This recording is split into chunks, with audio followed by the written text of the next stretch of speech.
Welcome to USAFBL Fingerboard Podcast. I'm your host, Levine Cunningham, and today I've got Andy of Black River, Chicago. What's up? We go back, brother. We go back. We go way back. Been around. We've got an incredible story together. Like, we've been all over the country. We've been in multiple countries. Every time I see you, it's not even in my hometown. Yeah, it's been a mission. Couple good years. Several good years. Man, all right. Well, we are here today.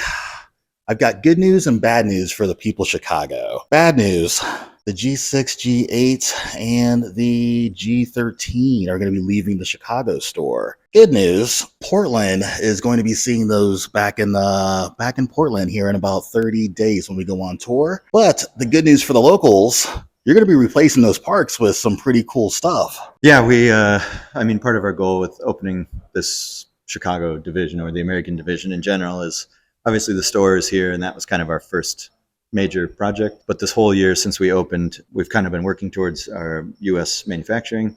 And the first thing that we'll do is start building parks for our own store. So we've built a couple of things. If you've been around the store, you've seen what we've built. This one behind me. But right now we're working on replacing those two full-size parks with two other unique full-size parks. One is a kind of a reproduction, I guess a partial reproduction of a Fast Fingers park, the Fast Fingers 16 park, which is one of my favorites.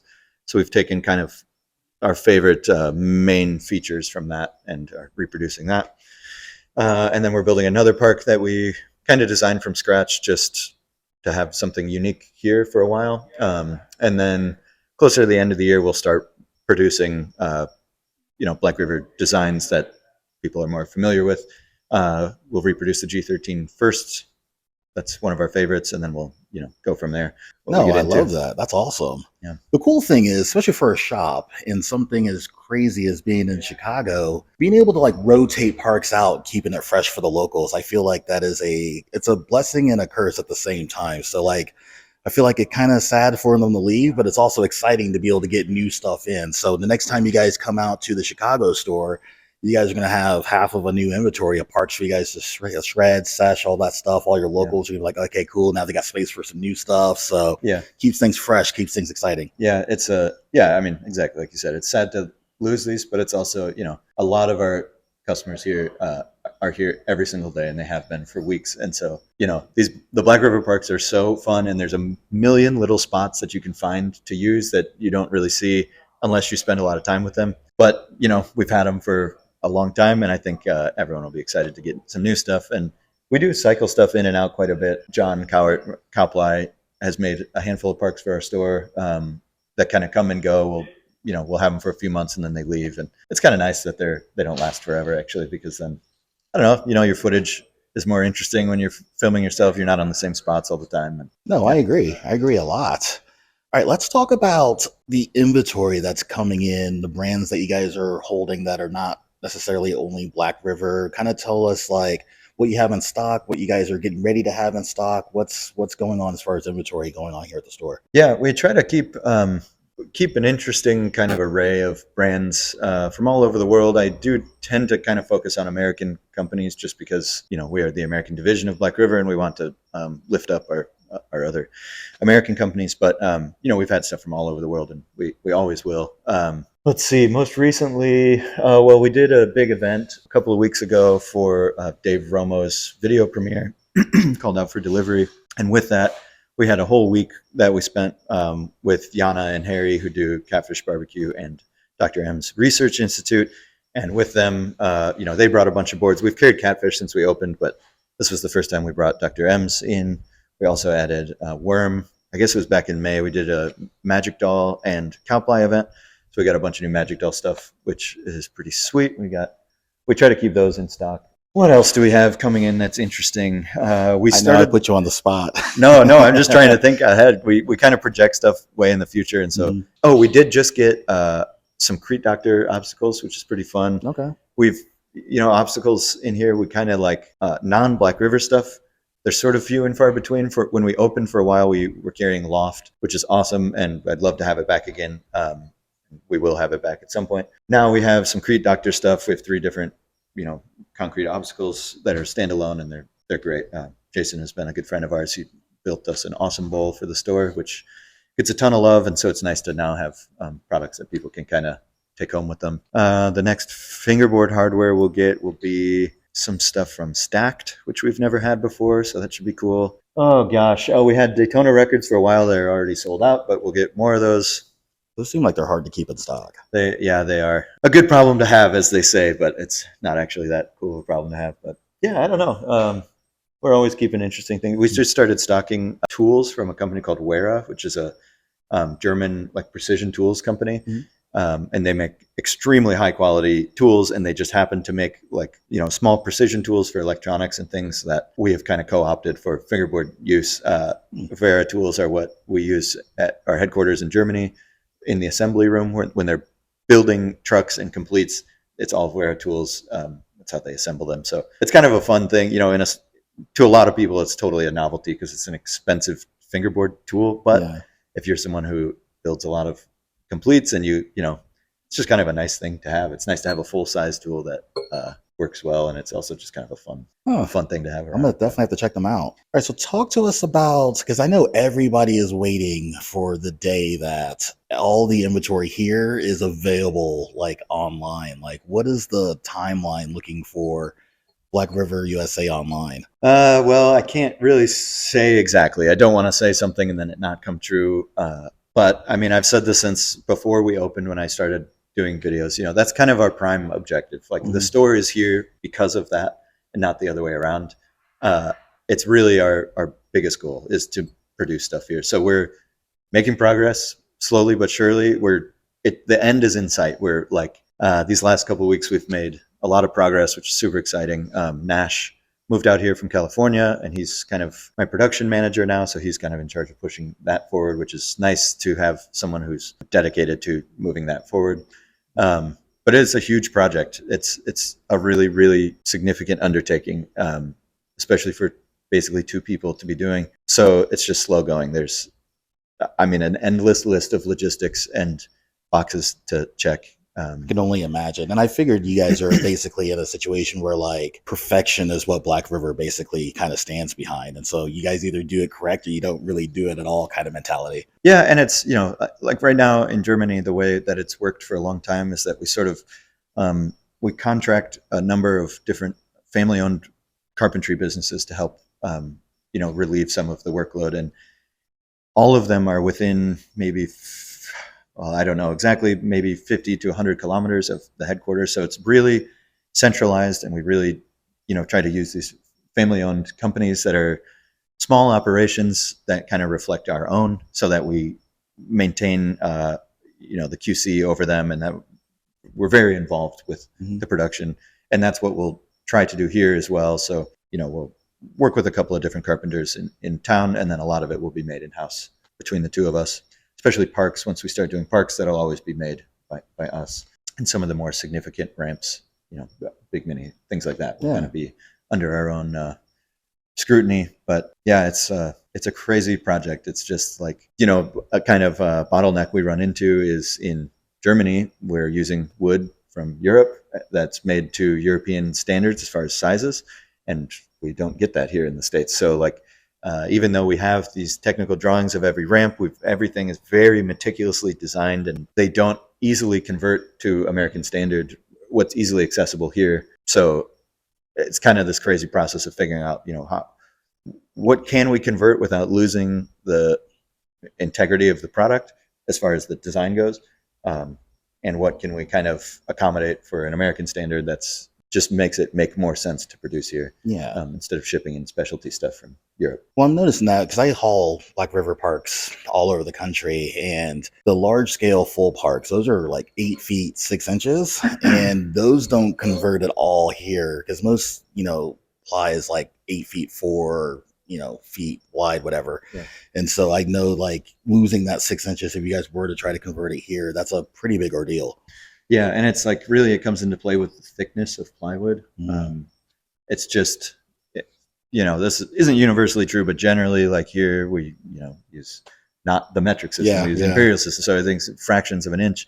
And in Europe, of course, it's all millimeters. So trying to get something to match close enough that's also the right quality and grade of wood is it's an adventure. And then just kind of making up the difference in the ramp designs and all these things. It's a little bit of an undertaking, but that's more or less why it's taking us this time, because we want to make sure it's done well and done by people who we trust and that we work with and that reflect our own values across the board and things like that. We really want to pay attention to that and make sure it's done well and something we're really proud of. No, of course, that makes perfect sense. So talk to me about the league that you guys got set up and how that works, and then talk to us about any like upcoming events that you guys have planned out as well for people that may not know what the roster schedule looks like for you guys. We started the Game of Skate League at the end of last year. Kind of, we started just figuring it out, and it was really not like, the intention wasn't to grow it into a huge national thing necessarily, but just have something for our locals to participate in. Where Chicago is located in the States, we have a lot of major cities pretty, within about 5 hours. So people come from all over and they're visiting all the time. And we kind of wanted to make something that incentivized people to participate, because a lot of our regulars that are from Chicago or the Chicago area, we hang out here all day, every day, which is a dream come true, but it's kind of nice to have something to look forward to and something to test each other with. So, and it also is kind of, like reward. It's a reward for people who really try. They want to progress their fingerboarding career, whatever that means to them, whether it's just their skill set or finding sponsors, whatever it is. And so it's kind of I guess provides a platform for that a little bit. And it just is a reason to care and to try to be better at fingerboarding. I think we're neighbors with a store up the street called Spellbound Games. That's like a table games store, and they do like a D&D and Pokemon, I think, and Magic the Gathering, like tournaments all the time. And so we were walking past it all the time, and it's just like, I would just look in there and see it's kind of the same people every time. And that's kind of where the idea came from, was just so that our regulars, who we all spend basically every week together, it's kind of something for us to like one up each other and try to. So in maybe this was like January, we kind of stepped it up and started taking it more seriously and just gave it some more credibility, I guess, and dignify it a little bit and take it a little more seriously. And so we do the Game of Skate tournament, championship tournament series. Is like, we do it in seasons. So we'll do 6 weeks of a Game of Skate tournament every Sunday.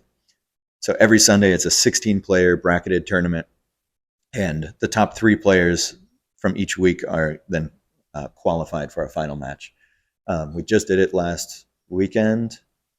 And it was an awesome turnout. This was the 3rd season we've done like that. You can probably see the big banner behind us. It's super fun. It's fun to watch, like as the weeks go on and the more and more advanced players qualify, it's just fun to watch everyone cheer each other on, and everyone's kind of got. I think that's one of the things that people don't quite expect when you come to like a tournament, like here at the shop or even like on tours, like how exciting it is to watch that finals and championship rounds. Like you and me, man, we've seen like 24 of those things, and like it's electrifying. Like it gives me goosebumps sometimes just thinking about some of that stuff. For sure, especially like watching the long championships where like these people have played 7 weeks in a row, and each if they get first place on any Sunday, they've played like 8 games in a row. And so you just see them like kind of playing all these different people and really kind of stretching themselves to the limit, and really, I don't know, it's just cool. It's cool to see people really try, because I feel like here in the States, competitive fingerboarding isn't really as prominent. It's much more significant in Europe, and here it's just not as. We're a lot more casual out here. Yeah, it's way more stylized and kind of about the community and collecting and trading, all that stuff. But it is fun to see people take it seriously and try. It's just been a blast. And then January, I think we kind of we did an event that we called Big Stepas, that was a fingerboard version of a one-off contest, skateboard contest called PSL. That was a creation of Sean Malto and Mike Moe. So it's basically, that's what this gray part behind us was for. It's kind of like an elevated and more complicated game of skate down a stair gap, and it's a team contest. So it was the same thing. We did a 16-player bracket, but it's two players on a team. And yeah, well, I don't have to go into the details, but it was awesome. So we'll run that again, and we built this symmetrical park so that everything, you can stay on one side and ride switch and regular without really moving. Yeah. Well, I'm actually excited that you guys did the big Stepas, because we were thinking about, when I first saw it on or streamed online or whatever, I was like, this is an interesting style of format for competitive fingerboarding. And I'm like, someone needs to like test out the waters and stuff. And I'm glad you guys were able to kind of put that together and test it out, see how that kind of goes and stuff. So, because I saw how you guys had everything set up, and I'm like, man, like, we should adopt that maybe in the league, like make it like a national like circuit type deal. I was looking at Blitz. I'm not sure how I feel about Blitz. Blitz is a lot of fun, but I'm not sure if Blitz is like a long-term play or not, but I think it's fun for mini games. Yeah, Blitz is awesome. It's I don't know, like here at the store we kind of have we're always trying to find like entertaining things to do that is like, I don't know, like a reason to compete and try. But like we were just talking about, the states generally aren't very competitive when it comes to fingerboarding. And I don't know, it's a real divided, you're either down or you're just like, people just don't want anything to do with it. So games like Blitz, I think, are a middle ground. It's a middle ground. Yeah. It's like kind of low stakes, but it's still really competitive. And we do put real prizes on the line. And we've had a lot of fun with these kind of like goofier sided games. We did one at a contest or a big event we had a couple weeks ago where we had like this mail truck car about this big. That was like a wind-up car. And we kind of did this like, it was basically skate, but we'd wind up the car and you had to do your trick over it.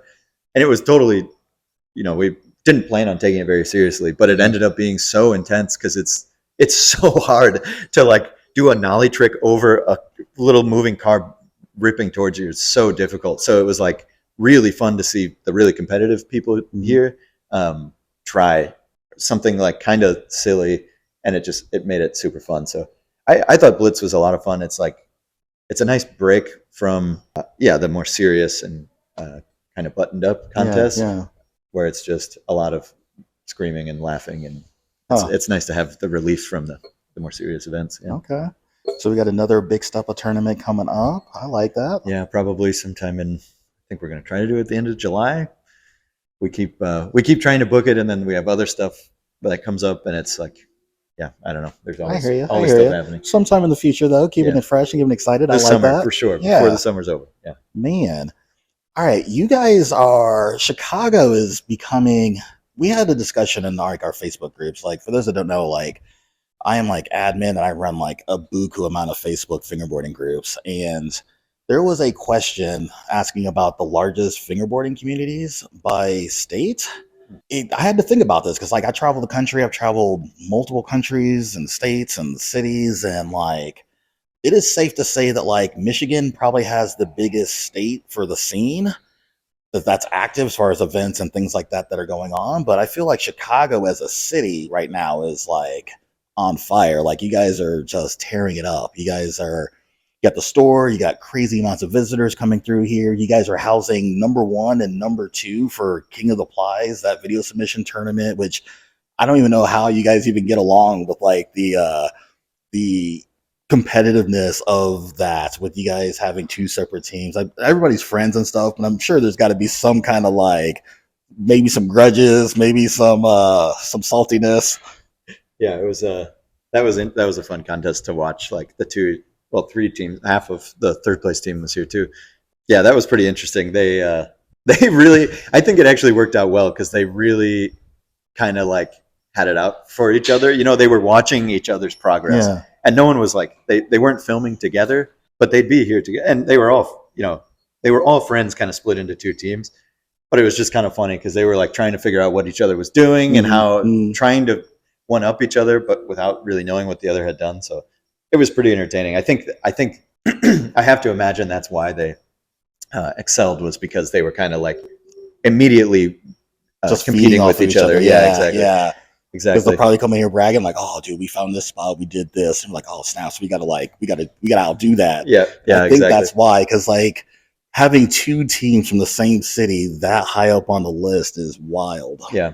Yeah. That was cool to watch. The scene here has been amazing. You know, it's been like one of the most amazing things of my life to watch unfold here, because I grew up in the Chicago suburbs. I started fingerboarding when I was in 6th grade or something, so over 20 years ago, and I didn't meet another person. I didn't fingerboard with another person until I was in like my late 20s, just because I didn't really know that there was people around. There's not really a place to go. Mm-hmm. We figured out pretty quickly once we opened the store that a lot of people have had that same experience that I had, and you know, there's a ton of people here in the Chicago area, and like I said, we're a little over an hour from Milwaukee. We're a couple hours from Detroit, St. Louis, Indianapolis.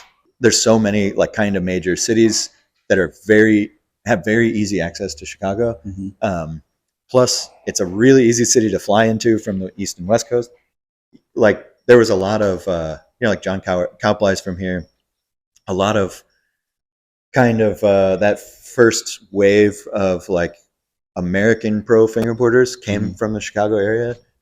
Scott from Dynamic came from out here, Cowply, a handful of others. But there was never a place to go, you know, until there was some big events back in like 2010, 2011. And then, you know, we have our actual neighbor here, CT, shout out. He was hosting awesome events in his loft for a long time and still does. And those are awesome. But, you know, like events happen a couple times a year. And so people don't really get to know each other. And now having a permanent space to all like befriend each other and actually become friends outside of fingerboarding. It's one of the coolest things we watch it happen before our eyes. Like these people who didn't know each other back in October and are now best friends. Yeah. It's the coolest thing. I think a lot of people come from out of state and walk into that and kind of get a sense of how accommodating it is. And, you know, we like staff here, we sometimes don't even have to do anything because all the locals are just like ready to take care of people from out of town. They are eager to help them find their way around Chicago, find their way around the store. It's just a gift. It's so, it blows me away. It's just the coolest thing to watch it unfold. And I think we have a really interesting, like state to state is hard. That's a hard question to answer. Right? Yeah. You travel just as much as I have, so it's, you know, just as much pretty much as I do. So. Yeah, I agree. Michigan has a lot of like grassroots events, like frequent events that pop up. But I think, you know, like Southern California, of course, they have Slush Cult, and they've had some other brick and mortar stores in the past, so they have a really established like big scene. It's a little bit spread out, but the West Coast scene, I feel like, has, you know, their style, the type of person that it attracts, and the age group is dramatically different from the East Coast, which is also a huge scene. But they're both like kind of, I'm fascinated by this part. The sort of cultural, the cultural divide that happens here. And every area has its own style, its own like kind of niche of fingerboarding. And so it's like you go out to the West and it's like more of a finesse scene out there. And then you go down South and they got hammers, and like you go out East, man, it's like just the most technical stuff you ever seen on the planet. Yeah, I feel like you can trace it. This gets so fingerboard nerddom, but I feel like you can almost like the East Coast scene to me feels like it's still very kind of, you know, very heavily influenced and inspired by like that first wave of American pro fingerboarding, kind of when Black River first came over here, and it's like that, you know, the flat face era, the original. It's all kind of, it all still kind of feels like that. And I feel like a lot of the fingerboarders who are very good and prominent are a little bit older on the East Coast. The West Coast is kind of younger kids who are dominating. Whatever. I mean, that's just my observation from traveling back and forth a bunch. But then here in Chicago, it's kind of a mix. Yeah. It's kind of like it's a lot of people who have been fingerboarding for 20 years, but had no place to go. And so we get people who come in with these crazy collections of old Berlin wood and flat face and Black River stuff. And it's really interesting. The scenes are very unique. Each one is different and attracts a different type of person. But, yeah. Do you have any tips or tidbits on the store? Anything that like people should know about that maybe they may not know that you think that they should know, kind of a thing? One of those insider information kind of deals? Give us some tips. Give us some leaks. I don't know. We do a lot of cool products here that, we don't, right now we're not shipping anything from the Chicago store. We will. I promise we will, but right now we're not. And so any products we have here are exclusive to the store. We get a lot of really, really cool, unique stuff. We had a cool pre-drop a couple months ago, which was really special. We get these kind of unique things that we're able to do here, and it's, we kind of want to take advantage of the fact that we aren't shipping, because it makes it really special for our scene here that they get to experience that and not have to wait for it online or whatever. We just do specialty things like that. I don't know. We got a lot of unique parks. This is the only place you're going to see a bunch of parks made by Ply in one place. It's a whole experience. Like going online and going to blackriver.com and like checking out. It's not the same thing as walking in here and scanning this big wall of nothing but products and decks and trucks and wheels and touch it, feel it, like just look at it, hold it. Like that's a whole different experience. Yeah, I still trip out. I mean, I kind of have to catch myself because I'm here every single day of my life, and a lot of our customers are here all the time, and you kind of get disillusioned with how this is amazing. A lot of people, I sort of forget that when people come in from out of state and they've never seen a Black River Park before in person, I kind of have to remember that they're tripping out, because this is like, I remember when the first time I saw one, I waited years, 20 years to see one, and it's so it's cool. You take it for granted. I used to have a shop too. I remember first time you walked through those doors, and like once you're around them all the time, you kind of lose that like new, and you forget that it's still new to other people. Even though it's an everyday thing for you, it's a normal Tuesday. And so like when people come in and they see all the cool stuff, they're like just blown away. And you got to remember, like, this is their first, like this is overwhelming them. And so like it's definitely a crazy experience. It's really fun to watch people experience that for the first time, and like seeing all the product at once. We got all the ramps on a wall. The truck wall is kind of crazy to see, like a million sets of BRTs all on the. I know we're all lucky if we see like one or two of these boxes like in one place. Like come in here and there's like 50 of them. It's not even that. There's like 200 of them. Downplaying that a lot. I mean, we also have a lot of cool like kind of like historical Black River Berlinwood stuff. I try to, like, whenever any of our team, coworkers or team or anyone from Germany comes, they'll usually bring us some stuff, just kind of ephemera. So we have, if that's something you're interested in, I know a lot of people my age kind of like that collectability factor. And so we have a lot of cool, like old, fingerboard magazines or products, or just weird old ephemera and historical stuff around, which is kind of fun. We also, Nash and I are both pretty nerdy about Black River history. So if there's anything you ever wanted to know about what happened to that ramp, or where's that park, or what's this thing, like, we can probably tell you more than you would ever want to know about that. So, all right, final questions. I have to ask you at least one knife question, otherwise my comment section is going to blow up and go on fire. All right, so today is Saturday. You got a drop that's supposed to go down tomorrow. On Sunday. This episode comes out Wednesday. 3 days later. Batch number 19. Lot number 19. Lot number 19. My apologies. That's a little bit. No, it's a little bit of a confusing. It's mostly for our back end. Like, I just track, if we're going to make X amount of boards per batch, it's printed on there so that I know, at this stage, this varies, but like 3 people are involved with making the boards from start to finish. So with each lot, I keep track of who does what steps. I kind of I write down every measurement of every board. So I just keep track of all of this so that if something comes back to me, if there's an issue, a quality control issue, or anything like that, I kind of know. I can kind of just keep track of what happened when. But anyway, sorry to interrupt. Completely derail your question. No, that's pretty much what I'm looking at. I'm like, what can we expect? What does because they're gonna view this and it's gonna be like, all right, that was like 4 days ago. But what's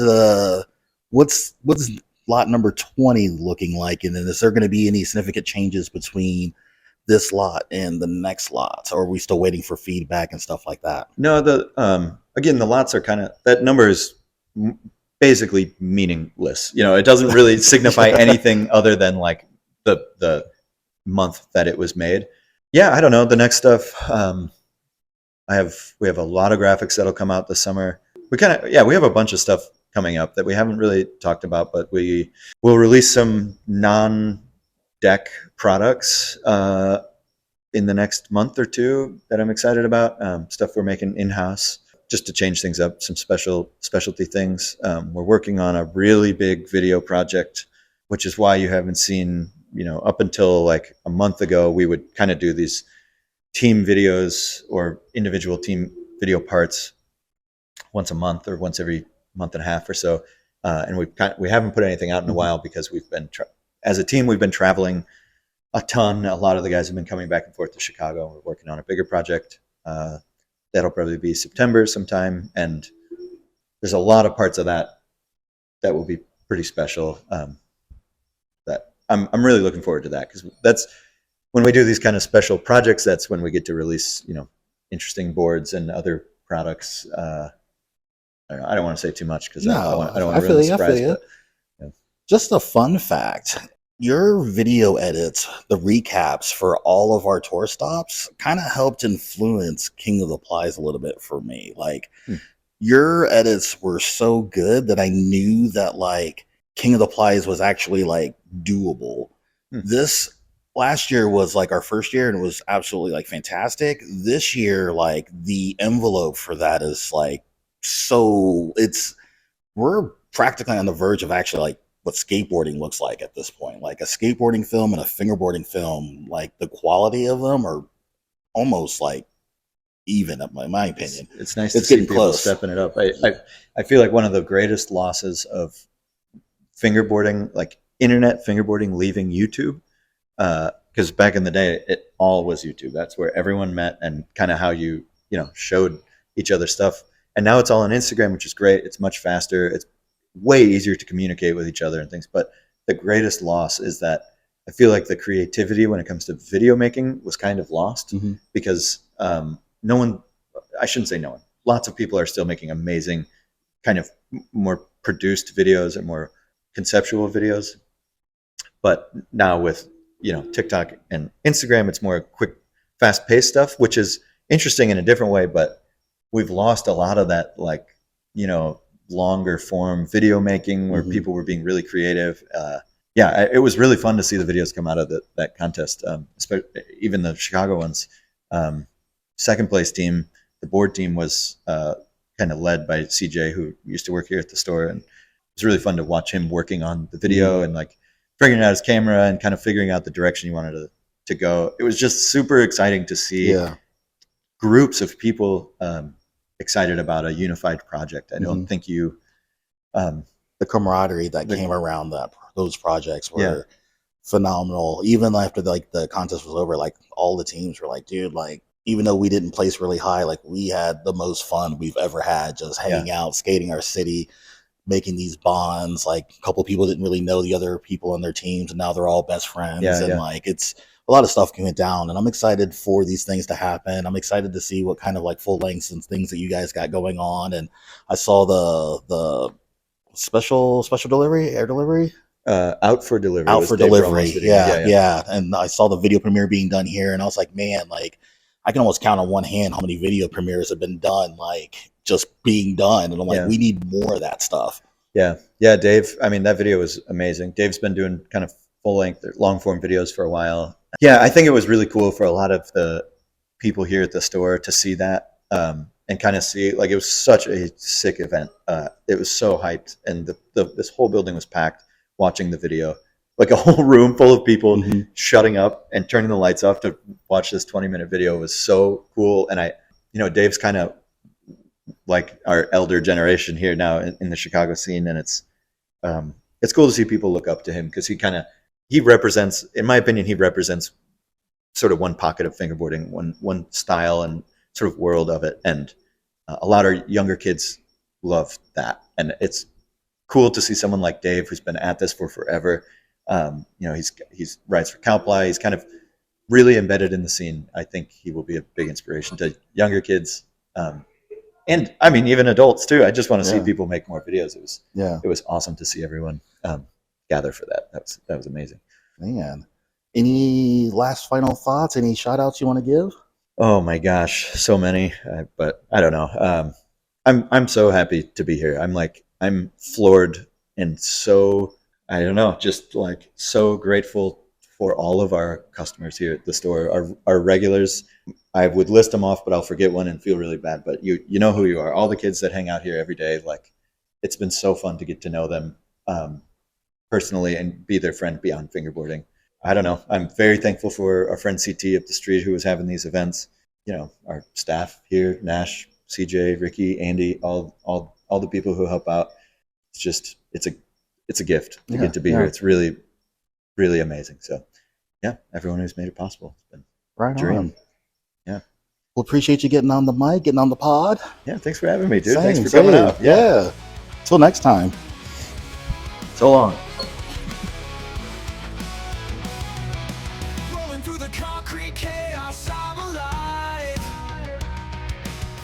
With my fingerboard, I'm ready to dive.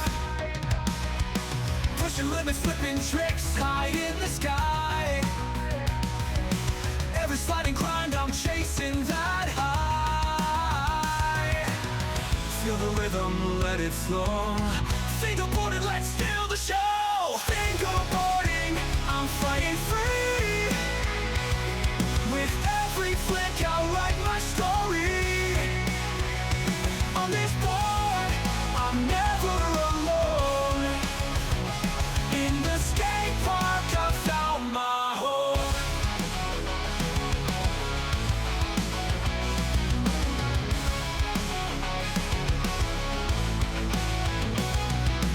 Grip take tight, I'm soaring like a bird. Every trick a story, every slide a word. Grinding on the edge, I'm breaking the mold. Fingerboarding dreams worth the weight in gold. Hear the wheels as they scream in this fingerboarding dream. Fingerboarding, I'm fighting free. With every flick, I'll write my story. On this board, I'm never alone. In the skate park, I found my home.